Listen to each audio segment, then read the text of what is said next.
Seperti yang Yesus katakan, para rasul akan mengalaminya. Banyak sekali orang akan membencimu karena kamu percaya kepadaku. Tetapi bila kamu tetap setia kepadaku sampai akhir, jiwamu akan diselamatkan.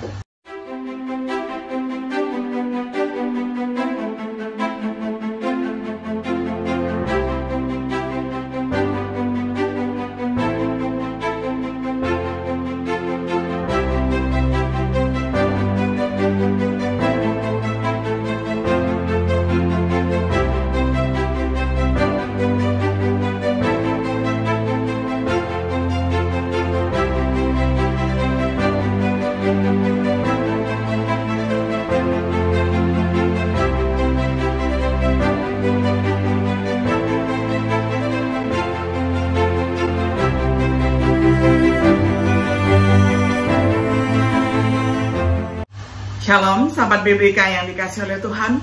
Sungguh senang hari ini kita dapat berjumpa kembali di dalam acara refleksi sahabat BBK. Pada hari ini kita tiba pada episode yang ke-40 di dalam serial pembahasan kitab Kisah Para Rasul dengan tema Kesengsaraan bagi Kerajaan Allah. Kita akan membaca firman Tuhan bersama-sama dari Kisah Para Rasul 14 ayat pertama hingga ayat yang ke-22. Saya akan bacakan untuk kita semuanya di dalam terjemahan sederhana Indonesia. Ketika tiba di Ikonium, Paulus dan Barnabas pergi ke rumah pertemuan orang Yahudi dan mengajar tentang Yesus di sana. Sama seperti yang mereka lakukan di Antioquia. Mereka mengajar dengan penuh kuasa sehingga banyak yang menjadi percaya kepada Yesus, baik orang Yahudi maupun bangsa lain. Tetapi sebagian orang Yahudi yang tidak percaya menghasut warga yang bukan Yahudi supaya mereka membenci orang-orang yang percaya. Meski begitu, Paulus dan Barnabas tinggal lama di sana dan mengajar dengan berani tentang kebaikan hati Tuhan. Dan Tuhan menguatkan kesaksian mereka dengan memberi mereka kuasa untuk melakukan banyak keajaiban. Lama-kelamaan, penduduk kota itu terbagi menjadi dua kelompok. Sebagian berpihak kepada orang-orang Yahudi, sementara yang lainnya berpihak kepada kedua rasul itu. Kemudian, sebagian orang Yahudi dan yang bukan Yahudi bersama para pemimpin kota itu bersepakat untuk menyiksa dan melempari Paulus dan Barnabas dengan batu. Tetapi waktu keduanya mengetahui rencana itu, mereka menyingkir ke daerah lain di provinsi Likaonia, yaitu ke kota Listra, Derbe, dan sekitarnya. Di sana mereka terus menyampaikan kabar baik tentang Yesus. Di Listra ada seorang yang lumpuh sejak lahir dan belum pernah bisa berjalan. Ketika orang itu sedang mendengarkan Paulus berbicara, Paulus memandang dia dan menyadari bahwa orang itu percaya pada berita keselamatan dalam Yesus, sehingga dia bisa disembuhkan. Maka dengan suara keras Paulus berkata, "Berdirilah di atas kakimu." Dan orang lumpuh itu langsung berdiri dan mulai berjalan-jalan. Waktu orang banyak melihat apa yang sudah dilakukan Paulus, mereka berteriak-teriak dalam bahasa Likaonia, "Dewa-dewa kita sudah turun ke antara kita dalam wujud manusia." Lalu mereka mulai memanggil Barnabas dengan nama Zeus dan Paulus dengan nama Hermes, karena dia yang banyak berbicara. Kebetulan rumah ibadat untuk dewa Zeus dekat sekali dengan kota itu. Karena mendengar bahwa kedua dewa mereka sudah turun, imam yang bekerja di rumah ibadat itu datang untuk mempersembahkan kurban kepada Paulus dan Barnabas. Mereka membawa sapi-sapi jantan dan rangkaian bunga. Tetapi waktu Paulus dan Barnabas mendengar rencana imam itu, mereka merobek-robek jubah mereka sebagai tanda sangat tidak setuju. Lalu mereka berlari ke antara orang banyak itu sambil berseru, "Teman-teman, jangan lakukan itu. Kami hanya manusia biasa, sama seperti kalian. Kami datang ke sini untuk mengajar kalian tentang berita keselamatan, supaya kalian berhenti menyembah dewa-dewa. Tidak ada gunanya menyembah dewa. Berbaliklah dan sembahlah Allah yang benar, yaitu Dia yang sudah menciptakan langit, bumi, laut, dan beserta segala isinya. Di masa lalu, Allah membiarkan semua manusia melakukan apapun yang mereka anggap benar. Tetapi Allah memberi berkat-berkat kepada kalian untuk menunjukkan bahwa Dia memang ada. Misalnya Dia menurunkan hujan dari langit, membuat tanamanmu subur, serta memberimu makanan yang cukup dan hati yang gembira. Namun meski Paulus dan Barnabas sudah berbicara seperti itu, keduanya hampir tidak berhasil mencegah orang banyak itu untuk mempersembahkan kurban bagi mereka berdua. Tetapi akhirnya persembahan itu tidak jadi diadakan. Beberapa waktu kemudian sejumlah orang Yahudi dari Antiokhia dan Ikonium datang ke situ. Mereka mempengaruhi warga Listra supaya memihak kepada mereka. Lalu orang banyak itu melempari Paulus dengan batu dan menyeretnya keluar kota, karena mereka menyangka dia sudah mati. Tetapi waktu orang-orang yang sudah percaya Yesus berdiri mengelilingi Paulus, dia berdiri dan masuk lagi ke dalam kota. Besoknya dia berangkat ke Derbe bersama Barnabas. Di kota Derbe, Paulus dan Barnabas memberitakan kabar keselamatan, dan banyak orang menjadi percaya kepada Yesus. Sesudah itu mereka kembali lagi ke Listra, Ikonium, dan kota Antiokhia yang di provinsi Pisidia.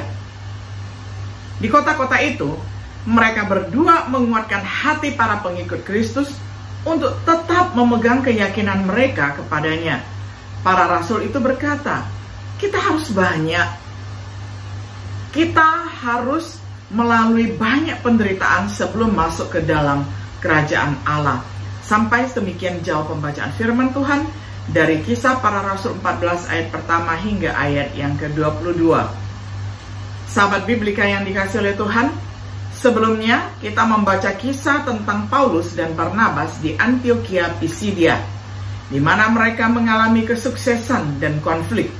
Mereka akhirnya diusir. Meskipun demikian, mereka meninggalkan murid-murid yang bersukacita di dalam Tuhan. Paulus dan Barnabas kemudian pergi ke Ikonium, Listra, dan Derbe, kota Frigia dan Likonia di Asia Kecil ataupun Turki.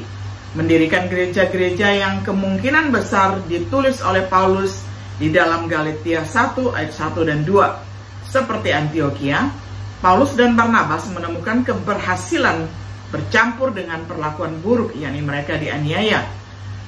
Pengamatan Paulus tentang perlakuan seperti itu menimbulkan beberapa pertanyaan. Tetapi mari kita simpulkan dulu. Yang pertama, pelayanan di Ikonia, Listra, dan Derbe. Ikonium, sekali lagi prosedurnya dimulai dengan sinagoge lokal. Orang-orang Yahudi yang tidak percaya menghasut orang-orang bukan Yahudi melawan saudara-saudaranya. Paulus dan rekan-rekannya tinggal lama, berbicara dengan berani di dalam Tuhan, dengan tanda-tanda dan keajaiban. Mungkin selama waktu inilah Paulus memiliki referensi ketika dia kemudian menulis kepada orang-orang Galatia tentang penerimaan mereka akan dia. Kota itu akhirnya menjadi terbagi antara orang Yahudi dan para rasul. Perhatikan bahwa Paulus dan Barnabas dirujuk sebagai rasul. Kemungkinan karena mereka telah diutus oleh Roh Kudus. Tidak dalam arti yang cukup seperti yang digunakan untuk 12 rasul. Upaya untuk melempari mereka dengan batu memaksa Paulus dan Barnabas melarikan diri ke Listra dan Derbe. Di Listra, mereka memberitakan Injil di seluruh wilayah. Paulus menyembuhkan orang lumpuh yang dilihatnya memiliki iman untuk diselamatkan. Orang-orang bukan Yahudi menganggap Paulus sebagai Hermes, Barnabas sebagai Zeus, dan bersiap untuk mempersembahkan korban kepada mereka. Barnabas dan Paulus bereaksi keras, nyaris tidak dapat menahan mereka, dengan menyatakan hanya ada satu Tuhan yang hidup, pencipta segala sesuatu, yang memberikan kesaksian tentang dirinya melalui berkat-berkat alam. Orang Yahudi dari Antiokhia dan Ikonium membujuk orang banyak untuk melempari Paulus dengan batu. Keesokan harinya Paulus dan Barnabas berangkat dan pergi ke Derbe. Di Derbe mereka memberitakan Injil Mereka meneguhkan banyak murid. Paulus dan Barnabas segera menelusuri kembali langkah mereka, kembali ke Listra, Ikonium, dan Antioquia.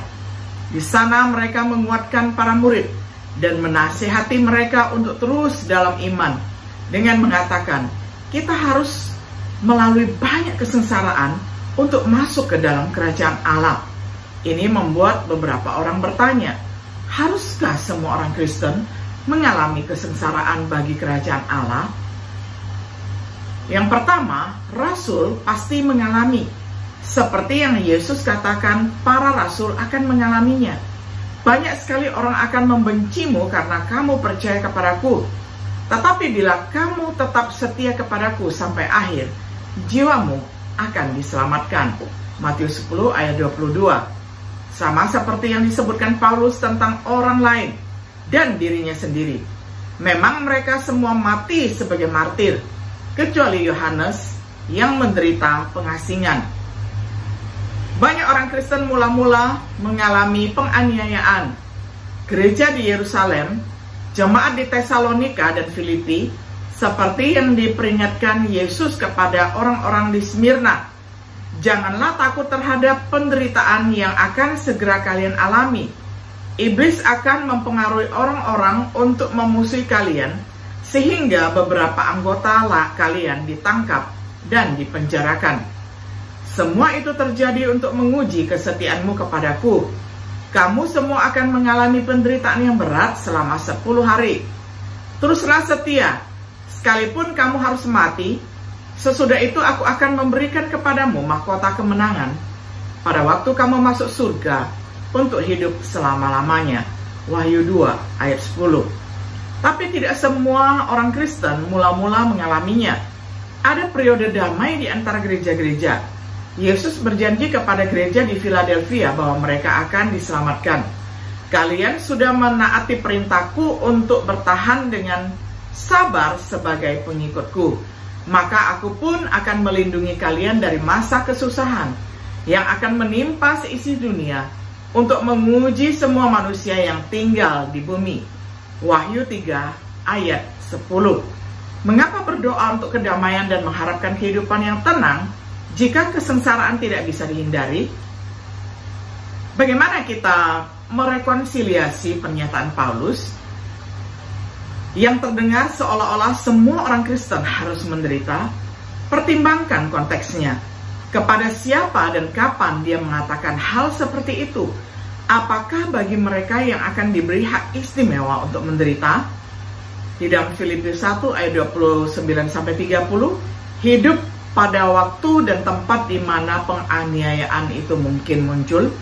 Tampaknya beberapa orang Kristen di abad mula-mula diizinkan untuk menderita, untuk meneguhkan kesaksian para saksi awal iman itu. Tetapi tidak semua orang Kristen menderita penganiayaan orang lain. Tetapi orang-orang Kristen tidak diberitahu untuk mencari penganiayaan. Mereka diizinkan untuk melarikan diri dari penganiayaan, seperti yang dilakukan Paulus pada satu kesempatan. Jika mereka dianiaya karena alasan Kristus, mereka disuruh memuliakan Tuhan. Mereka diberitahu untuk bersukacita atas kehormatan itu. Kalau ada orang yang menghinamu karena kamu mengikut Kristus, terimalah itu sebagai berkat dari Allah. Sebab hinaan orang itu merupakan tanda bukti bahwa kemuliaan Roh Allah ada bersamamu. Jadi Kristus dipermuliakan olehmu meskipun dia dihina oleh mereka. 1 Petrus 4 ayat 14. Sebagai kesimpulan, ketika Paulus dan Barnabas menderita kesengsaraan untuk kerajaan Allah, mereka tidak menyerah memberitakan Injil. Itu tidak menghalangi pertumbuhan dan perkembangan gereja.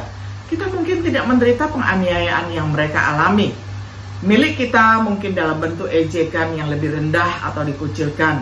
Tetapi kita tidak harus selalu siap untuk menderita jika itu menjadi nasib kita. Apakah kita mempersiapkan diri dengan pola pikir yang tepat jika penganiayaan datang kepada kita? Bersedia menderita bagi Kristus, cepat memaafkan mereka yang menganiaya kita, teguh dalam mewartakan Kristus. Biarlah setiap sifat yang baik dan sikap yang baik boleh kita adopsi yakni dengan tetap teguh berpegang kepada iman percaya kita memuliakan Tuhan, sehingga apapun yang menimpa kehidupan kita di masa kini, di dalam rangka kita menjadi murid Kristus yang sejati, kita juga dapat meneladani para pionir, para rasul yang telah terlebih dahulu mengalami penganiayaan. Kiranya kita senantiasa bersukacita menghadapi kondisi apapun yang ada di sekitar kita, karena kita yakin dan percaya Tuhan Yesus menyertai kita. Shalom.